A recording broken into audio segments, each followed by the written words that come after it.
Hello नमस्कार दोस्तों। आपका अपना चैनल एबीसी विश्वमन में आपका स्वागत है। आज बीएसएससी सीजीएल 4 का यूटेरिया का न्यू बुक आ गया दोस्तों। इसमें टोटल 18 सेट दिए गए हैं। पर डे एक सेट करेंगे दोस्तों।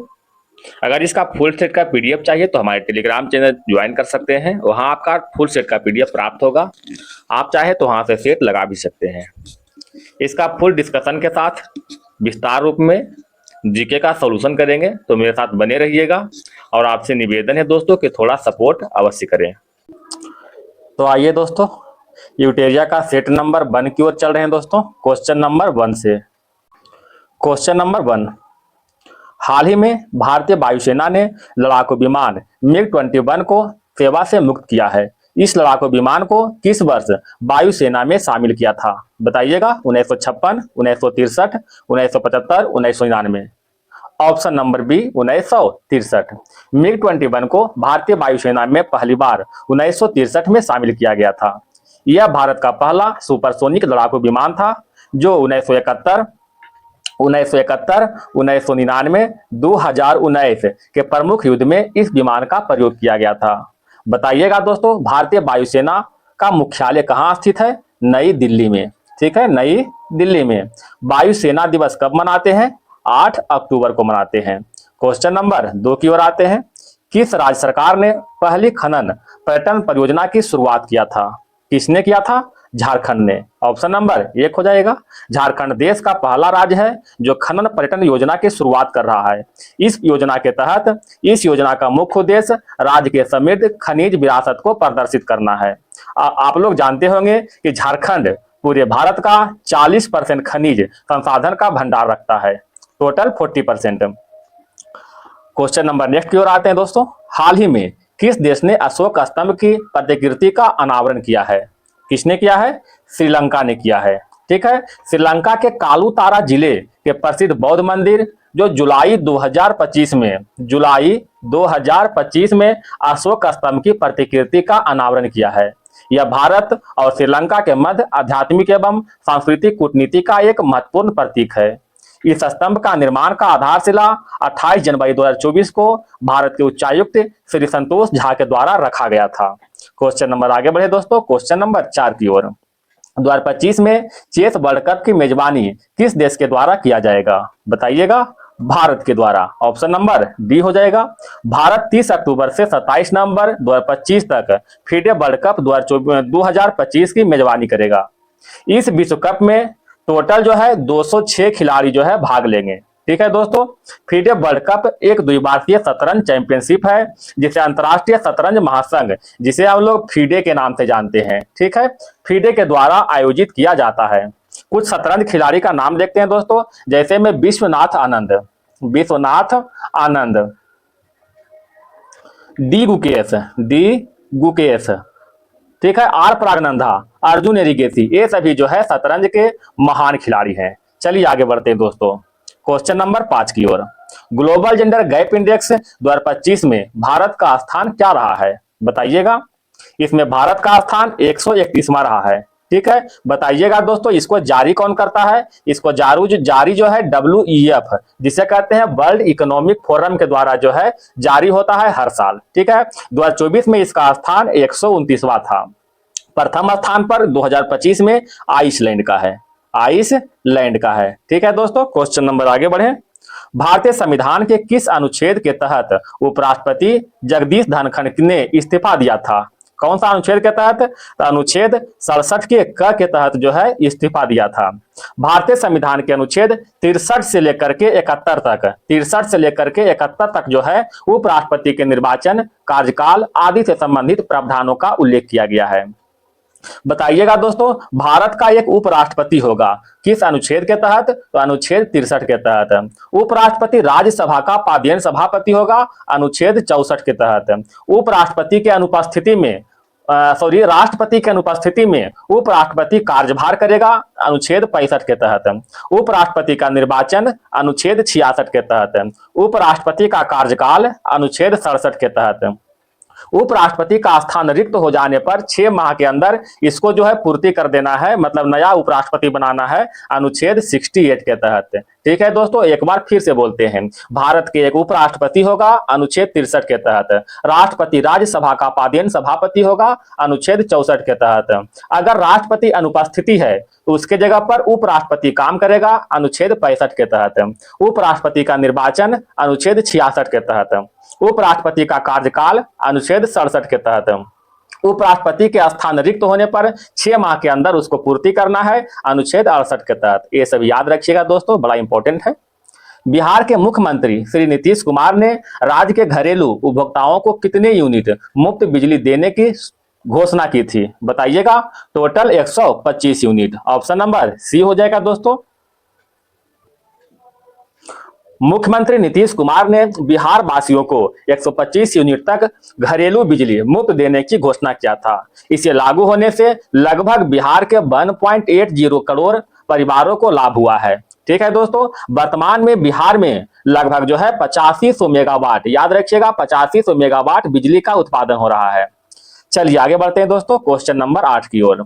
भारत का नया उपराष्ट्रीय सुरक्षा सलाहकार किसे नियुक्त किया गया है, बताइएगा। Anish Dayal Singh. Option number D हो जाएगा। भारत का नया उपराष्ट्रीय सुरक्षा सलाहकार अनीश दयाल सिंह को नियुक्त किया गया है।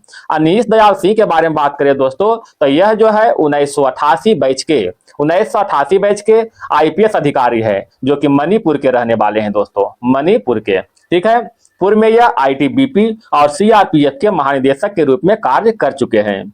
बताइएगा दोस्तों, भारतीय राष्ट्रीय सलाहकार, वर्तमान में भारतीय राष्ट्रीय सुरक्षा सलाहकार कौन है दोस्तों, तो अजीत डोभाल, याद रखिएगा अजीत डोभाल। ठीक है, क्वेश्चन नंबर 9 की ओर। भारत की पहली स्वदेशी एमआरआई मशीन को कहां स्थापित किया गया है, बताइएगा। एम्स दिल्ली में। ऑप्शन नंबर डी हो जाएगा।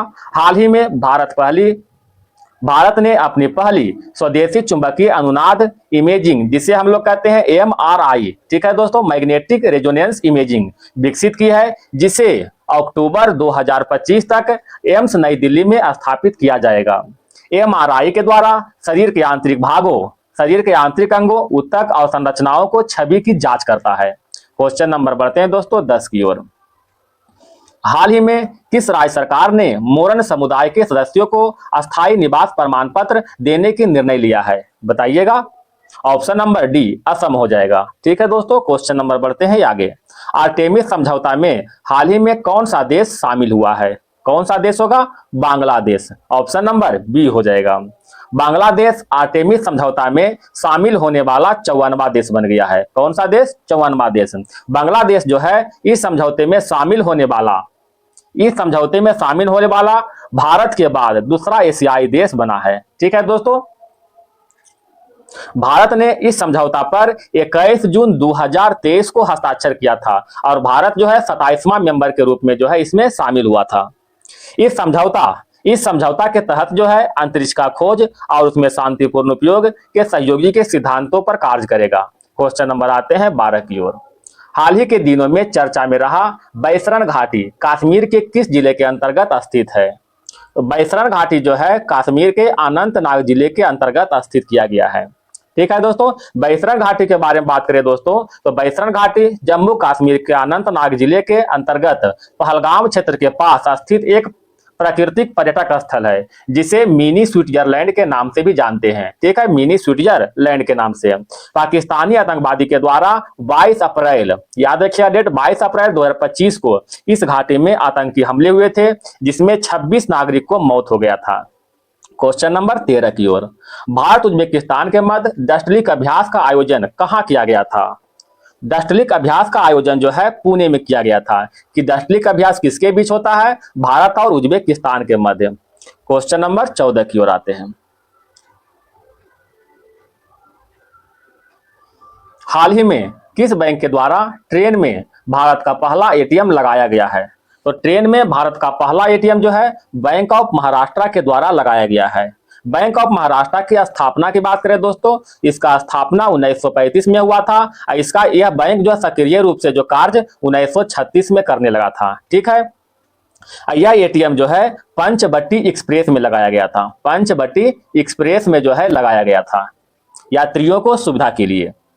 रामनाथ गोयनका पुरस्कार 2025 से कुल कितने पत्रकारों को सम्मानित किया गया है? रामनाथ गोयनका पुरस्कार 2025 से टोटल 27 पत्रकारों को सम्मानित किया गया है। ऑप्शन नंबर सी हो जाएगा। मार्च 2025 में राष्ट्रपति द्रौपदी मुर्मू के द्वारा पत्रकारिता के उत्कृष्ट कार्य करने वाले 20 श्रेणी, कितना श्रेणी दोस्तों? 20 श्रेणी में 27 पत्रकारों को रामनाथ गोयनका पुरस्कार 2025 से सम्मानित किया गया है। इस पुरस्कार का शुरुआत की बात करते हैं दोस्तों, तो 2005 में इसका शुरुआत हुआ था। कुछ अवार्ड देख लेते हैं दोस्तों, जैसे में देखते हैं आईफा अवार्ड, ठीक है, आईफा अवार्ड 2025 देख लेते हैं। इसमें जो है सर्वश्रेष्ठ फिल्म की बात करें दोस्तों, तो लापता लेडी, ठीक है, लापता लेडी जो है सर्वश्रेष्ठ फिल्म है। अगर सर्वश्रेष्ठ अभिनेता की बात करें दोस्तों, तो कौन सा है? कार्तिक आर्यन, ठीक है, कार्तिक आर्यन, याद रखिएगा, कार्तिक आर्यन। अगर सर्वश्रेष्ठ अभिनेत्री की बात करें दोस्तों, तो नितांशी गोयल, ठीक है, नितांशी गोयल। 71वां राष्ट्रीय फिल्म पुरस्कार 2025 देखते हैं दोस्तों, 71वां राष्ट्रीय फिल्म पुरस्कार 2025 देखते हैं। इसमें सर्वश्रेष्ठ फिल्म का पुरस्कार किसे मिला है? 12वीं फेल को मिला है, ठीक है, 12वीं फेल को मिला है। सर्वश्रेष्ठ हिंदी फिल्म का पुरस्कार कटहल को मिला है, ठीक है। सर्वश्रेष्ठ अभिनेता का पुरस्कार शाहरुख खान को मिला है, ठीक है, शाहरुख खान को मिला है। और सर्वश्रेष्ठ अभिनेत्री का पुरस्कार रानी मुखर्जी को मिला है। याद रखिएगा दोस्तों। क्वेश्चन नंबर 16 की ओर आते हैं। किस संविधान संशोधन द्वारा SC ST के लिए पदोन्नति में आरक्षण की व्यवस्था किया गया है? 77वां संविधान संशोधन 1995 के द्वारा, 77वां संविधान संशोधन 1985 के द्वारा सरकारी नौकरियों में SC और ST लोगों को पदोन्नति की आरक्षण की व्यवस्था किया गया है, ठीक है दोस्तों। 71वां संविधान संशोधन 1992 के द्वारा कोंकानी, ठीक है दोस्तों, कोंकानी, नेपाली और मणिपुरी, कोंकानी, नेपाली और मणिपुरी भाषा को 8वीं अनुसूची में शामिल किया गया है। 72वां संविधान संशोधन 1992 के द्वारा त्रिपुरा विधानसभा में ST समुदाय के लिए सीटों की आरक्षण की व्यवस्था किया गया है। क्वेश्चन नंबर आते हैं 17 की ओर। विधान परिषद के संबंध में निम्न कथनों में कौन सा असत्य है? कौन सा असत्य है दोस्तों? देखिएगा, कदा विधान परिषद में अधिकतम सदस्यों की संख्या विधानसभा के सदस्यों का 1/3 निर्धारित है। बिल्कुल सही है दोस्तों। विधान परिषद में सदस्य जो है विधानसभा का 1/3 ही निर्धारित है। किस अनुच्छेद के तहत? तो अनुच्छेद जो है, अनुच्छेद नहीं दोस्तों, अच्छा, विधान परिषद में न्यूनतम सदस्य की संख्या 60 निर्धारित की गई। ये गलत है दोस्तों। विधान परिषद में न्यूनतम सदस्य की संख्या जो है 40 निर्धारित किया गया है, ठीक है, 40। इसमें सदस्य बनने हेतु जो है न्यूनतम आयु 30 वर्ष है। ये भी सही दोस्तों। अतः ऑप्शन नंबर क्या हो जाएगा? बी हो जाएगा। बताइएगा दोस्तों, विधान परिषद का गठन किस अनुच्छेद के तहत? तो अनुच्छेद 169 के तहत है, ठीक है, अनुच्छेद 169 के तहत। क्वेश्चन नंबर 18 की। राज्य का नीति निर्देशक तत्व कौन सा अनुच्छेद सहकारी समिति के गठन को बढ़ावा देता है? सहकारी समिति के गठन को बढ़ावा देने के लिए अनुच्छेद 43 का ख, ऑप्शन नंबर सी हो जाएगा। सहकारी समिति की बात करते हैं दोस्तों, तो यह संविधान के भाग 9 के ख में निहित है। भाग 9 के ख। अगर 9 के क की बात करते हैं दोस्तों, तो नगर पालिका का उल्लेख किया गया है। अगर भाग 9 की बात करते हैं, तो यह जो है नगर पंचायत का उल्लेख किया गया है, ठीक है, नगर पंचायत का उल्लेख किया गया है। नीति निर्देशक तत्व की बात करते हैं दोस्तों, तो यह संविधान के भाग 4 अनुच्छेद 36 से लेकर के 51 तक निहित किया गया है, ठीक है। अनुच्छेद 39 का घ में क्या है दोस्तों? पुरुषों और स्त्रियों को समान कार्य के लिए समान वेतन का उल्लेख किया गया है। 39 के घ यानी 39 का डी में। 39 के क में क्या है दोस्तों? समान न्याय और निःशुल्क विधिक सहायता का उल्लेख किया गया है, ठीक है। 48 के क में बताइएगा, पर्यावरण के संरक्षण और संवर्धन, वन्य जीव का रक्षा का उल्लेख किया गया है 48 के क में, ठीक है। क्वेश्चन नंबर आगे की ओर आते हैं। भारतीय संविधान में संशोधन का प्रस्ताव किस देश के संविधान से लिया गया है? तो संविधान संशोधन के प्रस्ताव जो है दक्षिण अफ्रीका के संविधान से लिया गया है। दक्षिण अफ्रीका के संविधान से संविधान संशोधन और जो है राज्यसभा के सदस्यों का निर्वाचन, राज्यसभा के सदस्यों का निर्वाचन का प्रावधान किया गया है। ध्यान दीजिएगा दोस्तों, निर्वाचन लिखा हुआ, निर्वाचन का प्रावधान कहे तो दक्षिण अफ्रीका। अगर निर्वाचन के जगह पर नामांकन रहे, राज्यसभा के सदस्यों का नामांकन, तो यह जो आयरलैंड से लिया गया है। ठीक है, आयरलैंड से लिया गया है।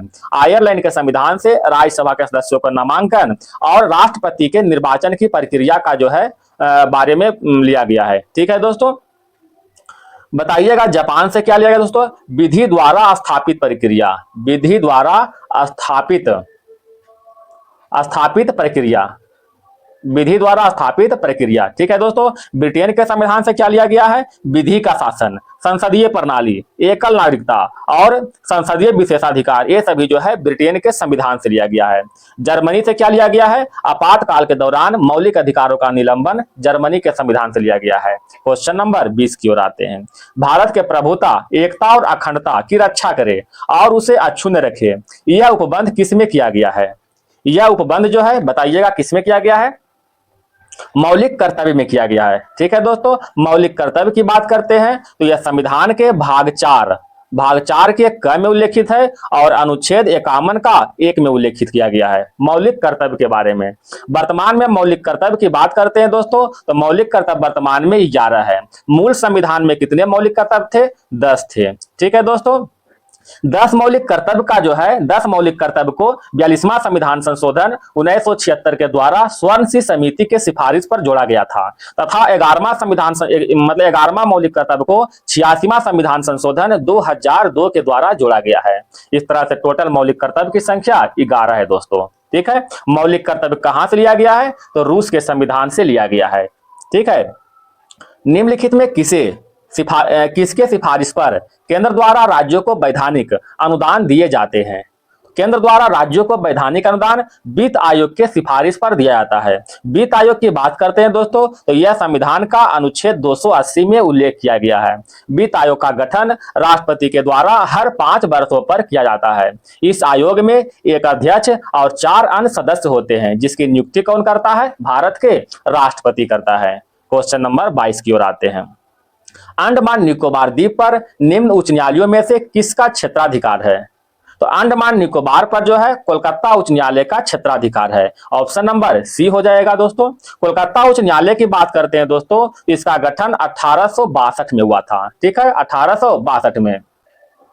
उच्च न्यायालय के क्षेत्राधिकार की बात करें दोस्तों, तो वर्तमान में भारत में 7 ऐसे उच्च न्यायालय हैं जिसका अधिकारता क्षेत्र जो 1 से अधिक राज्यों में दिया गया है। जैसे में कोलकाता उच्च न्यायालय, मुंबई उच्च न्यायालय, मद्रास उच्च न्यायालय, केरल उच्च न्यायालय, गुवाहाटी उच्च न्यायालय, पंजाब और हरियाणा उच्च न्यायालय और एक है दोस्तों जम्मू कश्मीर उच्च न्यायालय। इन सभी 7 उच्च न्यायालय का अधिकारता क्षेत्र 1 से अधिक राज्यों में दिया गया है।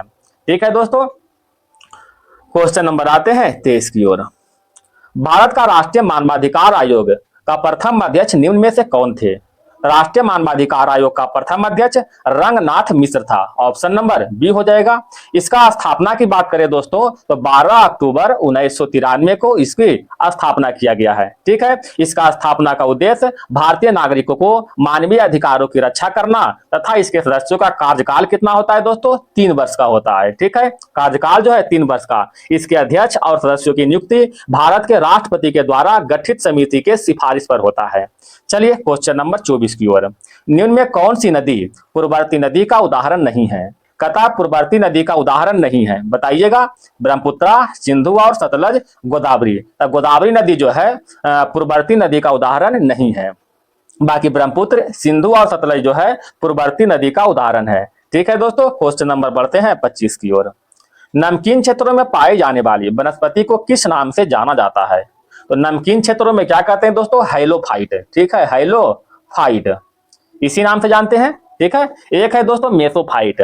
मेसोफाइट जो है शीतोष्ण कटिबंधीय में पाया जाने वाला वनस्पति है। ठीक है, एक है दोस्तों जेरोफाइट। उष्ण कटिबंधीय मरुस्थल में पाए जाने वाले वनस्पति को जेरोफाइट कहते हैं। एक है दोस्तों क्रायोफाइट। क्रायोफाइट जो है टुंड्रा और शीत क्षेत्र में पाया जाने वाला वनस्पति है। क्वेश्चन नंबर 26 की ओर आते हैं। भूमध्य रेखा निम्न में से किस देश से होकर गुजरती है? भूमध्य रेखा जो है मालदीव, गैबोन और ब्राजील से होकर गुजरती है। ऑप्शन नंबर 1 हो जाएगा दोस्तों। भूमध्य रेखा की बात करें दोस्तों, तो यह रेखा जो है 13 देश, 13 कंट्री, 5 महाद्वीप और 3 जल निकाय से होकर गुजरता है। 13 महाद्वीप, सॉरी 13 देश, 5 महाद्वीप और 3 जल निकाय से होकर के गुजरता है। ठीक है दोस्तों, क्वेश्चन नंबर आते हैं 27 की ओर। भारतीय राष्ट्रीय अंतरिक्ष संवर्धन और प्राधिकरण केंद्र का मुख्यालय कहाँ स्थित है, बताइएगा। इसका मुख्यालय जो है अहमदाबाद में स्थित किया गया है, अहमदाबाद में। भारतीय राष्ट्रीय अंतरिक्ष संवर्धन केंद्र का मुख्यालय कहाँ है, अहमदाबाद में। इसका स्थापना का मुख्य उद्देश्य अंतरिक्ष नवाचार और निजी निवेश को बढ़ावा देना है। ठीक है दोस्तों, बताइएगा दोस्तों इसरो की स्थापना कब हुआ था। इसरो की स्थापना 1969 में हुआ था। इसका हेडक्वार्टर की बात करें, इसका हेडक्वार्टर जो है बंगलुरु में स्थित है। ठीक है, बंगलुरु में। एक है दोस्तों भारतीय अंतरिक्ष विभाग। भारतीय अंतरिक्ष विभाग की स्थापना 1972 में हुआ था। बताइएगा दोस्तों ब्लू कार्बन क्या है। ब्लू कार्बन, ब्लू कार्बन जो है महासागर और तटीय परिस्थिति तंत्र द्वारा संग्रहित कार्बन है। ऑप्शन नंबर सी हो जाएगा। क्वेश्चन नंबर आते हैं 29 की ओर। बौद्ध वास्तुकला के संदर्भ में निम्नलिखित में कौन सा कथन सही है, बताइएगा कौन सा कथन सही है। ऑप्शन नंबर बी हो जाएगा दोस्तों, केवल एक। कथा उद्देश्य का स्तूप एक स्मारक के रूप में बनाया गया है, ये बिल्कुल सही दोस्तों। ठीक है, परिभोगिका स्तूप जो है बुद्ध के दफन के लिए शारीरिक अवशेष का था, ये गलत है।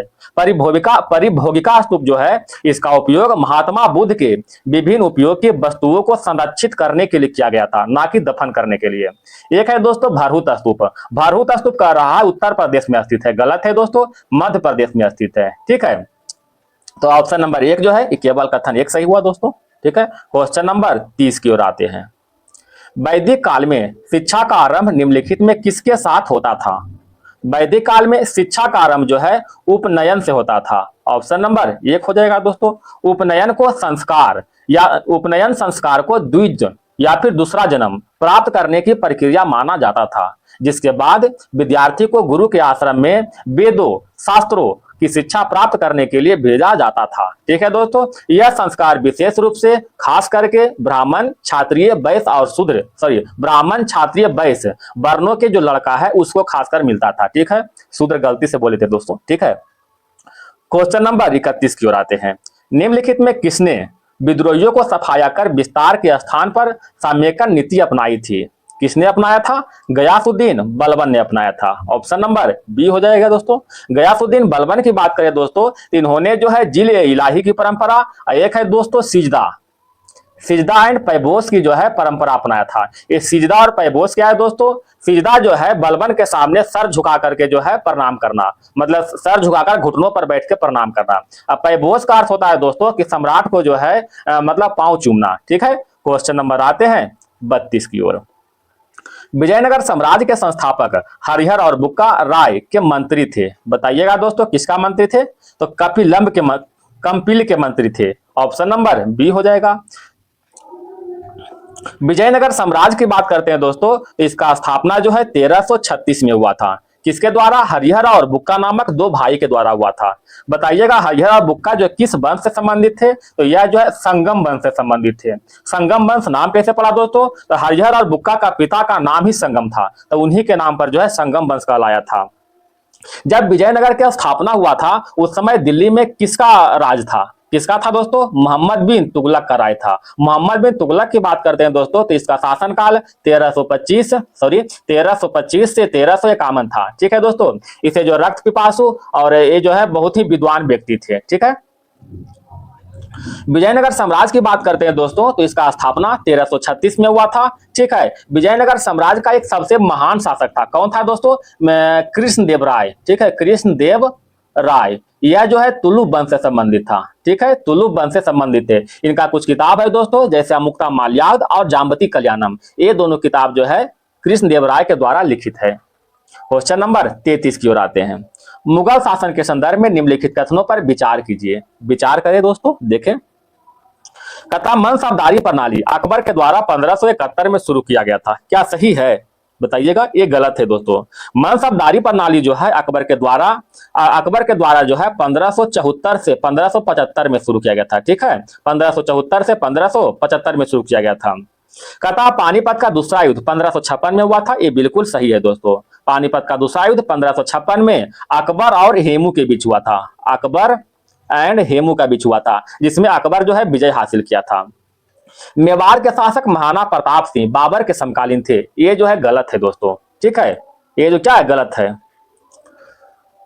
बताइएगा दोस्तों, हल्दी घाटी का युद्ध कब हुआ था? 1576 में हुआ था। महाराणा प्रताप और अकबर के सेनाओं के मध्य हुआ था। ठीक है, तो किसके समकालीन हुआ? बाबर नहीं, अकबर के समकालीन। तो इसका ऑप्शन नंबर क्या हो जाएगा? डी हो जाएगा केवल। ये दो सही हुआ। क्वेश्चन नंबर आते हैं 34 की ओर। मराठा साम्राज्य के संस्थापक राजा शिवाजी को किस स्थान पर छत्रपति के खिताब से सम्मानित किया गया था? बताइएगा दोस्तों। इनके नाम में दोस्तों जैसे शिवाजी लिखते हैं ना तो शिवाजी राय कहते हैं, तो राय मतलब क्या हो गया? रायगढ़। ऑप्शन नंबर डी हो जाएगा। शिवाजी राय के बात क्या कहता है, शिवाजी के बात करते हैं दोस्तों, तो इनका शासनकाल जो है 1674 से 1680 तक चला था। ठीक है, 1674 से 1680 तक चला था। 1674 में इनका जो है राजाभिषेक हुआ था। राजाभिषेक कहाँ हुआ था? रायगढ़ नामक स्थान पर हुआ था। रायगढ़ नामक स्थान पर हुआ था। और इनका मृत्यु जो है 1680 में हो गया था दोस्तों। ठीक है, 1680 में 53 वर्ष की अवस्था में हुआ था। बताइएगा दोस्तों, शिवाजी महाराज के शासन काल में, ठीक है, एक मंत्री परिषद का गठन किया गया था। उसे क्या कहते थे? तो उसे जो है अष्ट प्रधान के नाम से जानते थे। क्वेश्चन नंबर 35 की ओर। 1882 में शैक्षणिक सुधार के लिए हंटर आयोग की नियुक्ति किसने किया था? तो हंटर आयोग की नियुक्ति जो है लॉर्ड रिपन ने किया था। ऑप्शन नंबर डी हो जाएगा। लॉर्ड रिपन की बात करते हैं दोस्तों, तो इसका शासनकाल 1880 से 1884 तक चला था। इनके शासनकाल में वर्नाकुलर प्रेस एक्ट को रद्द किया गया था। हंटर आयोग का गठन किया गया था। भारत में नियमित जनगणना जो कि 1881 में प्रारंभ हुआ था। ठीक है, लॉर्ड रिपन के शासनकाल में ही। अगर लॉर्ड लिटन की बात करते हैं दोस्तों, तो लॉर्ड लिटन की बात करते हैं दोस्तों, इसका शासनकाल जो है 1876 से 1880 रहा है। 1876 से 1880। लॉर्ड रिपन के बाद आता है दोस्तों लॉर्ड डफरिन। ठीक है, लॉर्ड डफरिन, इसका शासनकाल जो है 1884 से 1888 तक रहा है। इनके शासनकाल में तृतीय आंग्ल बर्मा युद्ध हुआ था और भारतीय राष्ट्रीय कांग्रेस की स्थापना जो कि 1885 में हुआ था। ठीक है दोस्तों, क्वेश्चन नंबर बढ़े 36 की ओर। 1919 के प्रस्तावित राउलेट एक्ट अधिनियम में राजनीतिक कैदियों को बिना मुकदमा के कितने दिनों के लिए हिरासत में रखने की अनुमति दी थी? कितने दिनों के लिए? तो 2 वर्ष के लिए। ऑप्शन नंबर 1 हो जाएगा। राउलेट एक्ट के बारे में जानते हैं दोस्तों, तो यह अधिनियम जो है 1919 में लागू हुआ था। 1919 में लागू हुआ था। इस अधिनियम के तहत किसी भी संदेह व्यक्ति को बिना मुकदमा चलाए गिरफ्तार करने का अधिकार था। ठीक है, और यह गिरफ्तारी जो है 2 वर्ष तक था। ठीक है, इसमें क्या था दोस्तों कि इसमें जो है व्यक्ति के विरुद्ध ना कोई वकील होगा, ना कोई अपील होगा, ना ही कोई दलील होगा। इसी के कारण जो है इसी राउलेट एक्ट को काला कानून के नाम से जानता है। काला कानून के नाम से जानते हैं। ठीक है दोस्तों, राउलेट एक्ट के खिलाफ जो है महात्मा गांधी ने 1919 में विरोध भी किया था। क्वेश्चन नंबर आते हैं 17 की ओर। निम्नलिखित में कौन सा अधिनियम ईस्ट इंडिया कंपनी के क्षेत्रीय मामलों में ब्रिटिश सरकार द्वारा पहला हस्तक्षेप था? कौन सा है दोस्तों? तो बताइएगा इसका आंसर।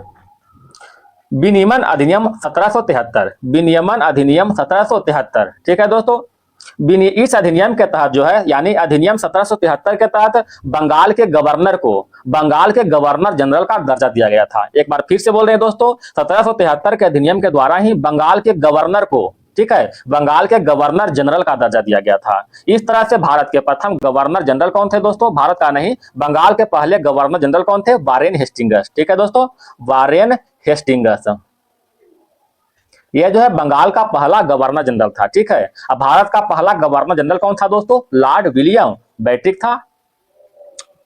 इस अधिनियम के द्वारा ही कोलकाता सुप्रीम कोर्ट की स्थापना 1774 में हुआ था। ठीक है, 1773 के अधिनियम के द्वारा कोलकाता सुप्रीम कोर्ट की स्थापना 1774 में हुआ था। क्वेश्चन नंबर बढ़ते हैं 38 की ओर। 1928 में निम्नलिखित में से किसने कांग्रेस पार्टी की नेहरू रिपोर्ट स्वतंत्र भारत के लिए एक भावी संविधान लिखी जो स्वतंत्र उपनिवेश का दर्जा देने पर आधारित था? बताइएगा दोस्तों। Motilal Nehru. Option number C हो जाएगा। क्वेश्चन नंबर 39 देखिएगा दोस्तों। अभिनव भारत सोसाइटी के बारे में निम्नलिखित कथनों पर विचार कीजिए। कहता यह सोसाइटी समाजवादी का एक समुदाय था जो सशस्त्र क्रांति में विश्वास रखता था। सही है दोस्तों। कहता इस सोसाइटी की स्थापना जो है जयप्रकाश नारायण के द्वारा किया गया था। ये गलत है दोस्तों। इस सोसाइटी की स्थापना जो है बीडी सावरकर के द्वारा किया गया था। ठीक है, बीडी सावरकर के द्वारा जो है इसका स्थापना किया गया था। पहले जो है इस सोसाइटी का नाम क्या था? मित्र मेला था, जिसका स्थापना जो है 1904 में हुआ था। ठीक है। कहता मित्र मेला एक क्रांतिकारी गुप्त संस्थान का नाम बदलकर 1904 में अभिनव भारत रखा था, ये भी सही है दोस्तों।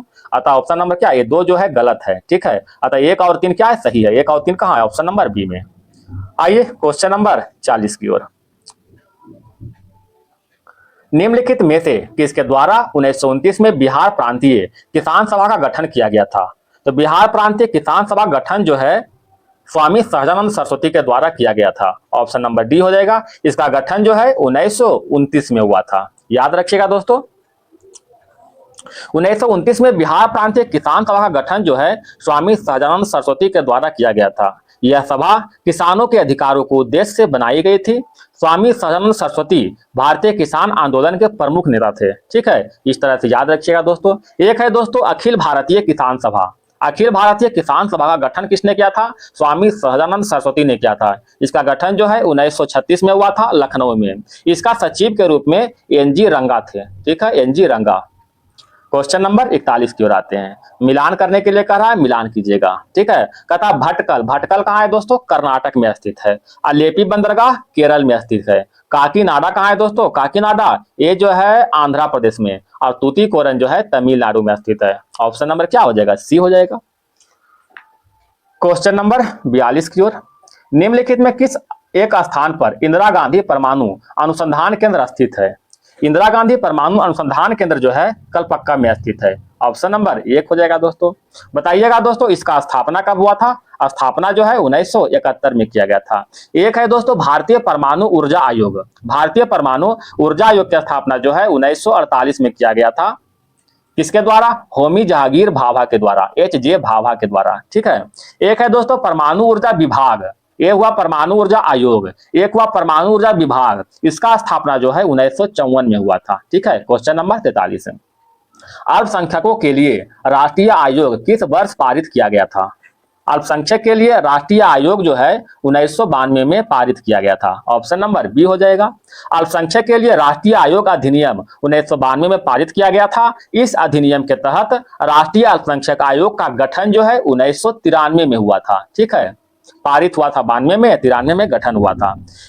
इस निकाय में अध्यक्ष और उपाध्यक्ष समेत जो है टोटल 7 सदस्य होते हैं, जिसका चयन अल्पसंख्यक समुदाय में से किया जाता है, ठीक है दोस्तों। इसका कार्यकाल के बारे में बात करें तो यह जो 7 मेंबर का कार्यकाल जो है 3 वर्ष का होता है, ठीक है। प्रत्येक का जो है 3 वर्ष का होता है। क्वेश्चन नंबर 44 की ओर। भारत के 2 सर्वोच्च वीरता पुरस्कार कौन है? कौन सा है दोस्तों? एक है परमवीर चक्र और दूसरा में महावीर चक्र। सबसे प्रथम में पूछेगा तो परमवीर चक्र और दूसरा में महावीर चक्र। और यह अशोक चक्र क्या है दोस्तों? तो अशोक चक्र जो है शांति के समय में दिया जाने वाला सर्वोच्च पुरस्कार है। अब ठीक है, अतः ऑप्शन नंबर क्या हो जाएगा? बी हो जाएगा। बताइएगा दोस्तों परमवीर चक्र से सम्मानित, परमवीर चक्र से सर्वप्रथम सम्मानित होने वाला व्यक्ति कौन है? तो मेजर सोमनाथ शर्मा, मेजर सोमनाथ शर्मा, ठीक है। क्वेश्चन नंबर आते हैं 45 की ओर। मिलान करना है दोस्तों। कहता माइकल मधुसूदन दत्त, यह जो है प्रख्यात कवि था। नंदलाल बोस जो है चित्रकलाविद थे। लच्छू महाराज प्रख्यात कथक था और पंकज मलिक प्रख्यात संगीतज्ञ थे। अतः ऑप्शन नंबर क्या हो जाएगा? 1 हो जाएगा। क्वेश्चन नंबर 46 में आते हैं दोस्तों। 2011 के जनगणना के अनुसार निम्नलिखित केंद्र शासित प्रदेशों के लिंगानुपात को घटते क्रम में व्यवस्थित कीजिए। घटते क्रम में कर रहा है, यानी सबसे अधिक से सबसे कम की ओर।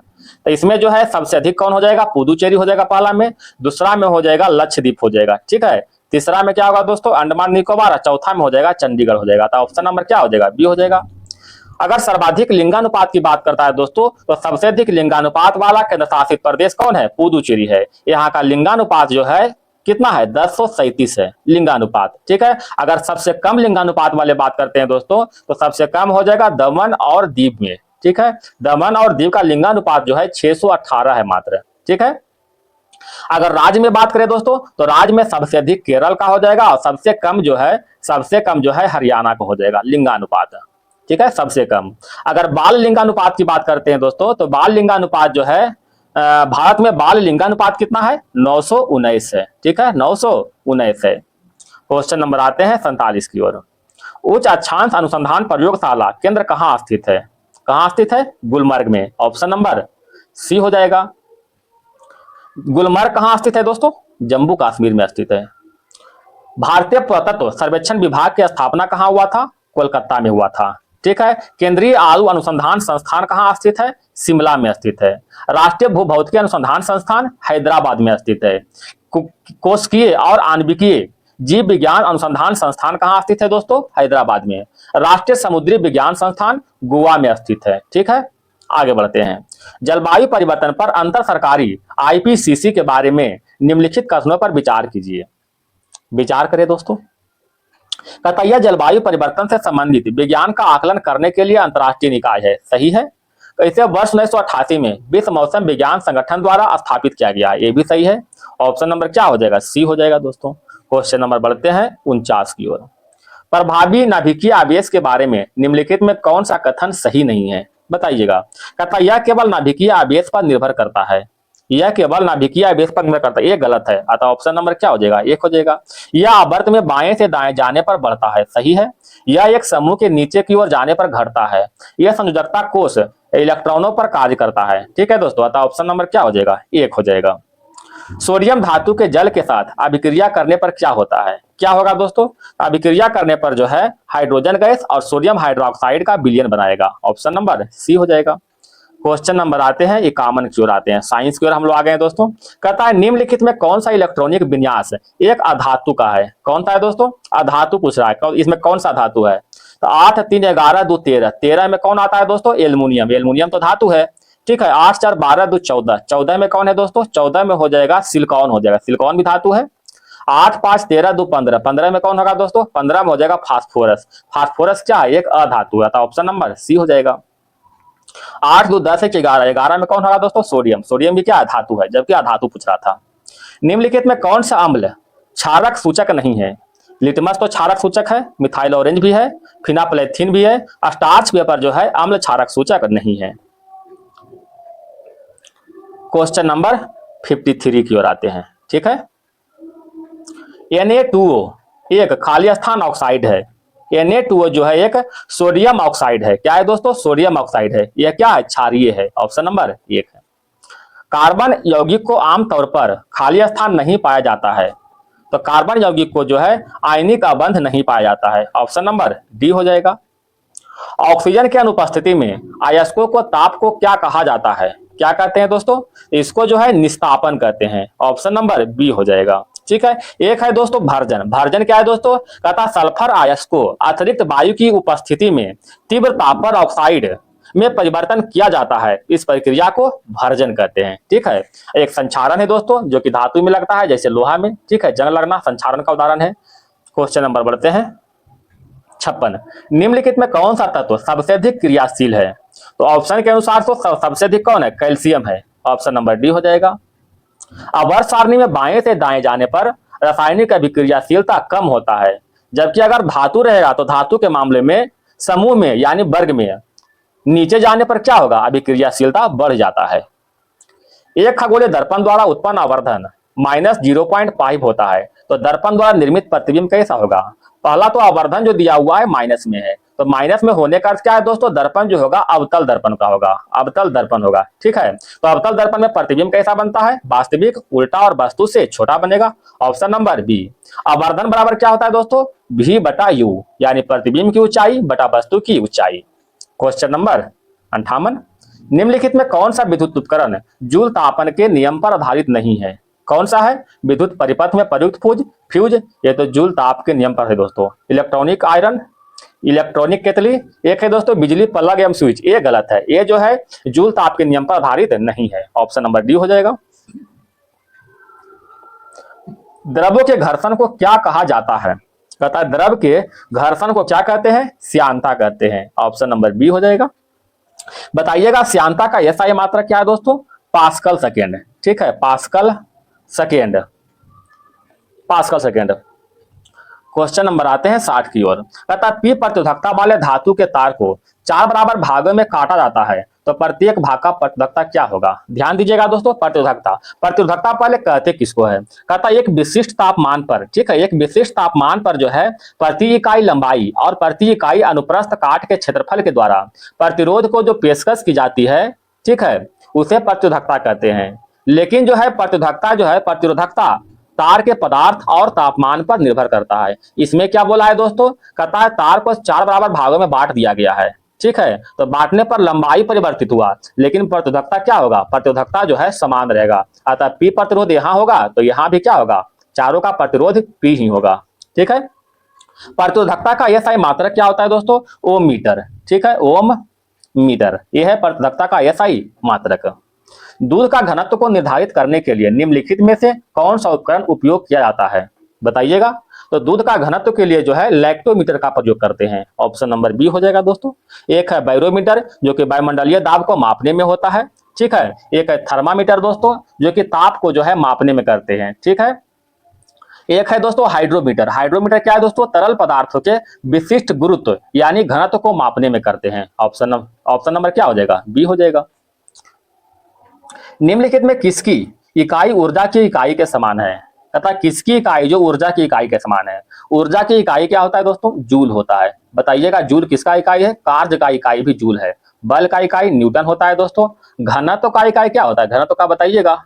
घनत्व का जो है इकाई जो होता है केजी मीटर क्यूब, केजी पर मीटर क्यूब होगा। ठीक है, घनत्व का एसआई मात्रक है।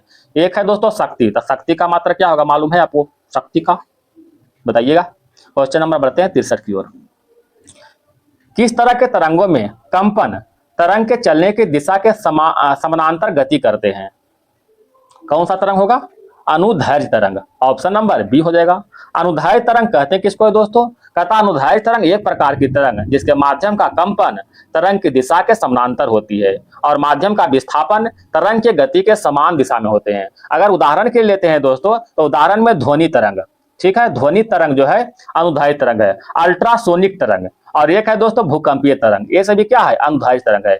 एक होता है दोस्तों अनुप्रस्थ तरंग। ये क्या है दोस्तों, अनुप्रस्थ तरंग वे तरंग होता है जिसके कंपन की दिशा लंबवत होते हैं और दिशा में तरंग फैल जाती है। उदाहरण के लिए बात करें दोस्तों तो क्या होगा, विद्युत चुंबकीय तरंग है। ठीक है, विद्युत चुंबकीय तरंग ये क्या है, एक अनुप्रस्थ तरंग है। क्वेश्चन नंबर 64 की ओर चलते हैं। कहता निम्नलिखित में कौन सा आहार घटक प्रति ग्राम मनुष्यों में उच्चतम ऊर्जा प्रदान करता है। तो प्रति ग्राम जो है सबसे अधिक ऊर्जा बसा से प्राप्त होता है। बसा से कितना प्राप्त होता है दोस्तों, तो बसा से जो है 9 कैलोरी प्रति ग्राम प्राप्त होता है, यानी 1 ग्राम में 9 कैलोरी प्राप्त होता है। और कार्बोहाइड्रेट और प्रोटीन से प्राप्त कितना होता है, तो इसमें जो है 4 कैलोरी प्रति ग्राम प्राप्त होता है। तो बताइए सबसे अधिक किसमें होता है, बसा से होता है। ठीक है, क्वेश्चन नंबर 65 की ओर।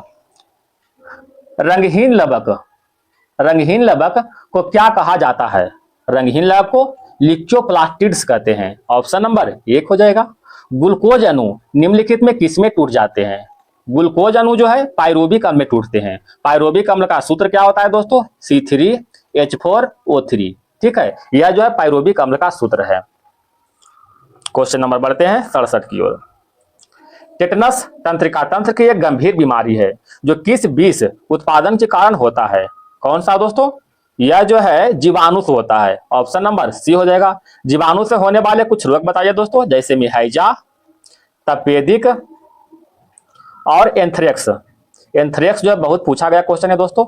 एंथ्रेक्स जो है जीवाणु से होता है, ना कि विषाणु से होता है। ठीक है, क्वेश्चन नंबर देखिएगा 68 की ओर। कहता है मांसपेशी की क्रिया से उत्पन्न बल को क्या कहते हैं। मांसपेशी की क्रिया से उत्पन्न बल को पेशीय बल कहते हैं। ठीक है, निम्नलिखित फूलदार पौधों में से कौन लता का उदाहरण है, सूरजमुखी, गुलाब, गुड़हल, चमेली। तो इसमें जो हो जाएगा चमेली। ठीक है, निम्नलिखित जानवरों में से कौन सा सरीसृप वर्ग से संबंधित नहीं है। सरीसृप मतलब रेंगने वाला। कछुआ रेंगने वाला है, सांप भी रेंगने वाला, मगरमच्छ भी रेंगने वाला, मेढक रेंगने वाला नहीं आता। ऑप्शन नंबर बी हो जाएगा दोस्तों। 71 आते हैं दोस्तों। अच्छी तरह से विभेदित ऊतकों के साथ पौधे जो अंततः बीज बनाते हैं वह क्या कहलाते हैं, क्या कहलाते हैं दोस्तों, उसे जो है फेनोरोगेम कहते हैं। ऑप्शन नंबर सी हो जाएगा। फेनोरोगेम का दूसरा नाम क्या है दोस्तों, स्पर्मेटोफाइट्स। इसका अदर नाम जो है स्पर्मेटोफाइट्स है। ठीक है, निम्नलिखित में कौन सा ऊतक की मरम्मत में मदद करता है। ऊतक की मरम्मत में एरियोलर करता है। ठीक है, एरियोलर। ऑप्शन नंबर 1 हो जाएगा। एक है दोस्तों कंडरा। कंडरा या फिर इसे टेंडन भी कहते हैं, याद रखिए। कंडरा कभी एग्जाम में कंडरा देगा या फिर कभी टेंडन देता है, तो कंडरा या टेंडन दोनों एक ही है दोस्तों। ये जो है अस्थि को जो है अस्थि को मांसपेशी से जोड़ता है, मांसपेशी से जोड़ता है, इसे टेंडन या फिर कंडरा करते हैं। एक है दोस्तों स्नायु, जिसे कहते हैं लिंगामेंटस, ठीक है। ये क्या हड्डी से हड्डी का जोड़ है, हड्डी, हड्डी प्लस हड्डी, एक हड्डी से दूसरे हड्डी को जोड़ता है, ठीक है, जिसे स्नायु या फिर लिंगामेंटस के नाम से जानते हैं। क्वेश्चन नंबर आते हैं 73। न्यूरॉन के किस भाग में सूचना प्राप्त होती है? न्यूरॉन के जो है डेंड्राइट भाग में, न्यूरॉन के डेंड्राइट भाग में जो है सूचना प्राप्त होता है। वैश्वीकरण भारत पर इसके प्रभाव के बारे में निम्नलिखित में कौन सा सत्य नहीं है? बताइएगा दोस्तों। निर्यात में वृद्धि आयात में वृद्धि से अधिक है, ऑप्शन नंबर 1 हो जाएगा। लास्ट क्वेश्चन है दोस्तों, ठीक है। गरीबी रेखा को निर्धारित करने के लिए कौन सा संगठन सर्वेक्षण करता है? कौन करता है? NSSO, ऑप्शन नंबर बी हो जाएगा, ठीक है। क्वेश्चन तो समाप्त हो गया दोस्तों। अगर वीडियो पसंद आए तो वीडियो को प्लीज लाइक और सब्सक्राइब जरूर करें। धन्यवाद दोस्तों, आपका दिन शुभ हो।